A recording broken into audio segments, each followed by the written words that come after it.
Hello everyone, I'm Cherokee Charles and this is Cheeky Mo.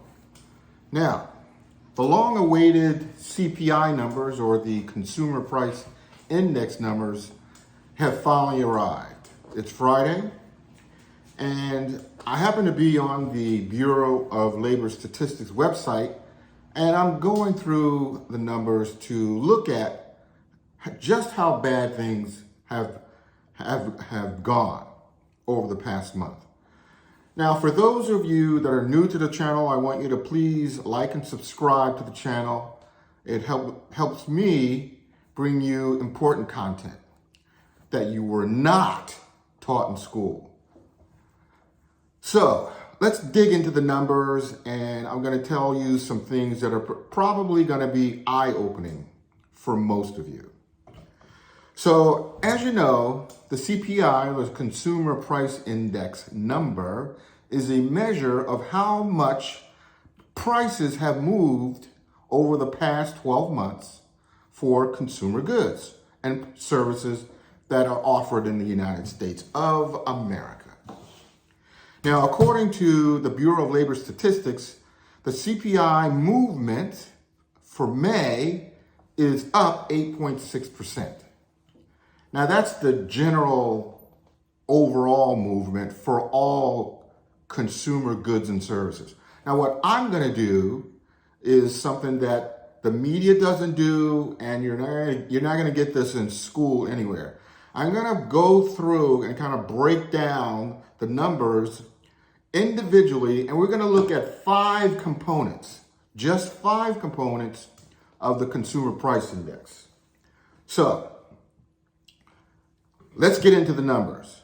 Now, I want you to understand that there are 2 numbers that are calculated for the Consumer Price Index.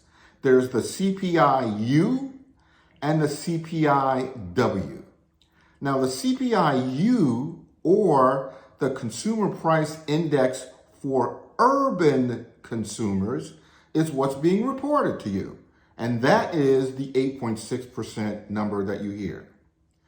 The CPI-W, which is the Consumer Price Index for wage earners, farmers, and clerical employees, that number is 9.3%. So, the difference is, if you live in an urban area, chances are you have a salary. You're not paid on an hourly basis. According to the Bureau of Labor Statistics, if you live in an urban area, your rise in prices was 8.6%. But if you live in a farm area, or you get paid an hourly wage, or you're a clerical employee, your CPI number is 9.3%. Okay? So please keep that in mind. I know nobody has ever broken that down to you that specific, but I am.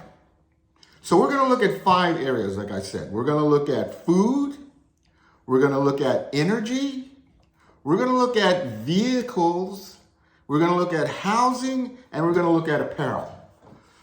So let's look at food right now. Now, according to the Bureau of Labor Statistics, or the BLS, food prices increased in May over the past 12-month period 12%, not 8.6%. That's the general number. But food prices increased 12%. So when you and I go to the grocery store and we're looking to buy food to feed our families, you can say that the average food price in the grocery stores has gone up 12%. Now, the government actually gets a little bit more detail, and they report numbers for food that is priced at home versus food that is priced away from the home. Okay? Now, the number that I just gave you, that food prices have increased 12%, that is the number that they're reporting at home. So at your home, food prices have gone up 12%. Now, if you're eating out away from home, they report that that particular number is 7.4%. Okay? I think that nobody cares about that. What people do care about and what I care about is when I go to the grocery store to buy food, how much more am I going to be paying? And that number is 12%. You're going to be paying about 12% on average more for food. Now, there are some areas of the country where it's going to be higher, like in the west, on the West Coast, and some areas of the East Coast. There's some areas where it's going to be higher, and there's going to be some areas where it's going to be lower. But again, 12% is what you're looking at. The next thing, energy. And this is a big number, and it's an important number. That number includes how much you're paying at the gas station for gas. And they never report this number independently. So I'm going to tell you what the number is independently. Right now, according to the Bureau of Labor Statistics, these are their numbers. These are not my numbers. According to the BLS, energy costs increased 50% in May over the past 12 months. Now, I personally can see that just looking at, the price of gas as I drive down the highway. I can see that gas is high. But how high? Well, it's 50%. 50% higher this May as opposed to the past 12 months. Now, you're gonna love this number. Let's look at fuel oil price increases for May, okay? According to the Bureau of Labor Statistics, fuel oil has increased 106% this May over a year ago. 106%, okay? Utility bills have increased 30%, okay? Incredible. They don't tell you these numbers. I'm telling you these numbers. So let's move on to vehicle costs. How much is it costing you more to buy a car nowadays? Well, if you want to buy a new car, it's going to cost you about 12% more. That's if you can get one. And they already said that part of the reason that new vehicle prices are up are because of chip shortages. I don't think anybody cares about that either. All they care about is what the sticker says and how much they're going to pay for the new car. We don't care about, all these shortages for materials that they claim are driving up the price. That's just an excuse. That's all that is. That's just an excuse. Now, if you want to buy a used car, the price for used cars is up 16%, according to the government. 16% is the price that used cars have risen. Now, the government reports the CPI numbers, and they also have a number where they take out the calculation for food and energy. Now, if you take out what food and energy costs have risen over the past 12 months, and you look at what that CPI number is, that CPI number is, if you take out food and energy, is 6%. So I don't want you to get it twisted. You might hear some of these numbers that the CPI number is only 6%. That's not true. The 6% is the CPI number without the cost rise of food prices and energy prices. Energy prices being gas and fuel and stuff like that. Okay? Now, the Secretary of the Treasury is telling us that she didn't realize that a year ago, when we printed and introduced approximately $4 trillion into the economy, that this was going to happen. Personally, I find that hard to believe. Here are people that are better educated than the average person in America. And she is standing there telling us she made a mistake and she didn't think that introducing that much money into society was going to cause, number one, inflation, and that it was going to cause the CPI numbers to do what they're doing today. I find that hard to believe. I find that unbelievable. So let's go on. Let's look at housing. Now, according to the government, housing prices have risen approximately 5.5%. Now, you're going to say, well, if the CPI numbers in general are 8.6%, how come housing is so much lower? Well, the reason for that is because housing prices increase at a slower pace than everything else, okay? And the reason for that is because it takes a long time to buy a house. It may take months to buy a house. Between the time you actually find a house and you put a down payment on it and you get your mortgage from the mortgage company and you go through all these inspections and you finally agree that you're going to actually buy the house and you actually close on the house, months can go by.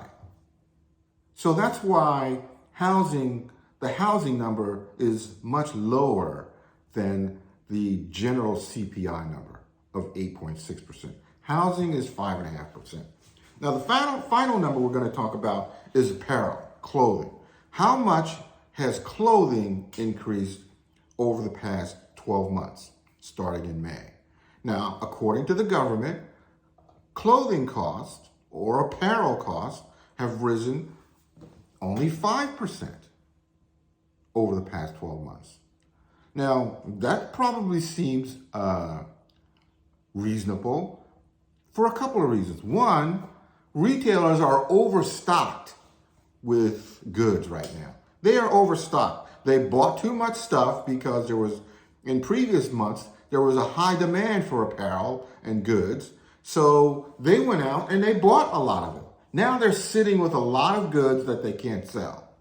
So prices for apparel, appliances are going down. So, like I said, the price for apparel, the price movement for apparel has only gone up 5%, and which is far less than the 8.6% reported by the government. So,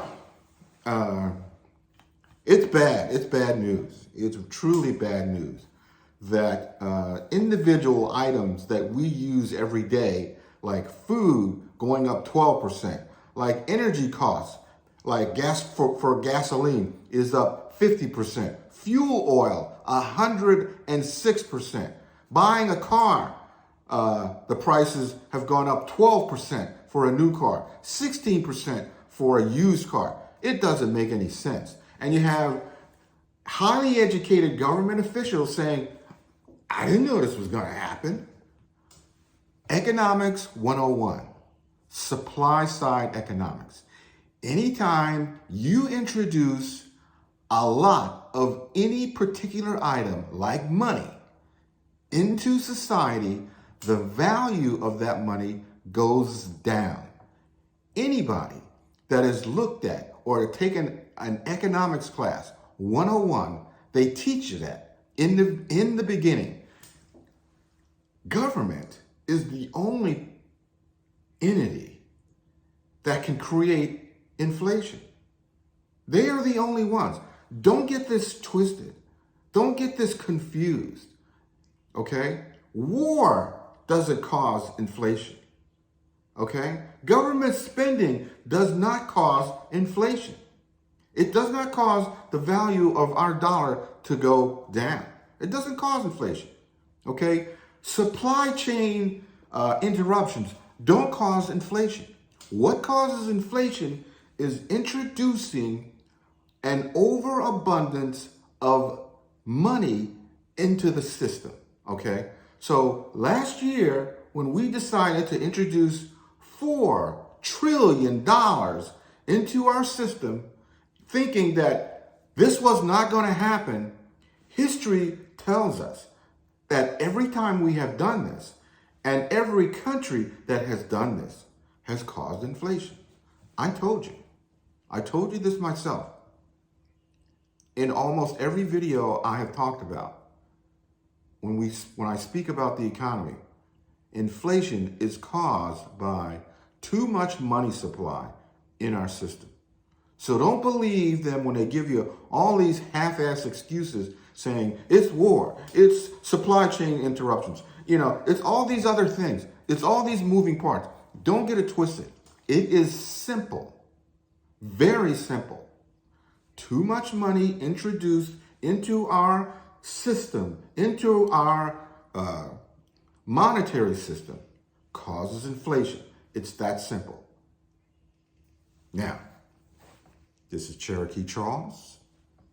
Please come back. Don't forget to like and subscribe. And I'll see you in the next one.